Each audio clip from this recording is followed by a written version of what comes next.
I discovered my boyfriend of 3 years was actually my stalker on my 21st birthday. His name? Damian Blackwood. The most dangerous man in the city.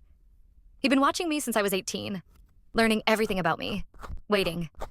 And I never knew. Not until it was too late to run. 3 years ago, I was 18, just a normal girl working at a cafe. I loved reading. I loved quiet days. I never wanted attention. One afternoon, a man walked into the cafe. Damian Blackwood, 27 years old. Ruthless CEO, cold, powerful, dangerous. The bell above the door chimed, but he didn't hear it. He only heard my laughter. His eyes found me immediately. He watched me laugh with my friends.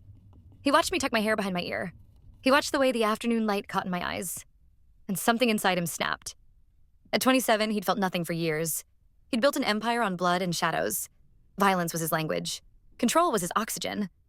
But watching me, this dark-haired girl radiating warmth, he felt something he'd never felt before. Obsession. Need. Possession. Every instinct screamed at him to cross that cafe, to claim me right then, to lock me away where only he could see my smile. But even monsters have rules, I guess. He looked at me and saw innocence. Youth. Someone who deserved more time in the light before he dragged me into his darkness. So he made himself a promise. He would wait until I turned 21. Then he would take me. Completely, irrevocably. For 3 years, he kept that promise. I lived my life completely unaware. I worked at the cafe every day. Mrs. Chen, the owner, treated me like family. Her husband had been sick recently. She tried to hide her worry, but I could see it in her eyes. I spent my free time reading in that same corner chair, lost in mystery novels, detective stories, never knowing I was living in one. I had one best friend, Maya. She was always trying to get me to go out more, to live a little, to celebrate. But I preferred my quiet life. Comfortable clothes, movies at home, too much junk food.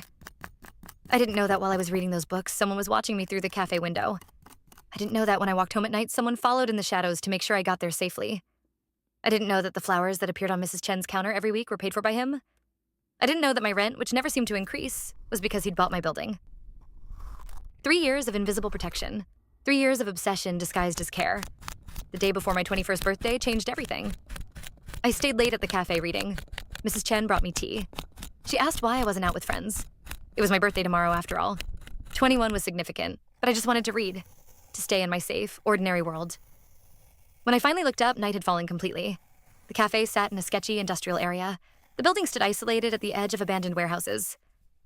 I always hated walking home at night. That night was worse. I felt eyes on me. Not the usual paranoia. Something real. Something heavy. Footsteps crunched on gravel behind me. My heart raced. I walked faster. Then I was jogging, almost running. My apartment building came into view, and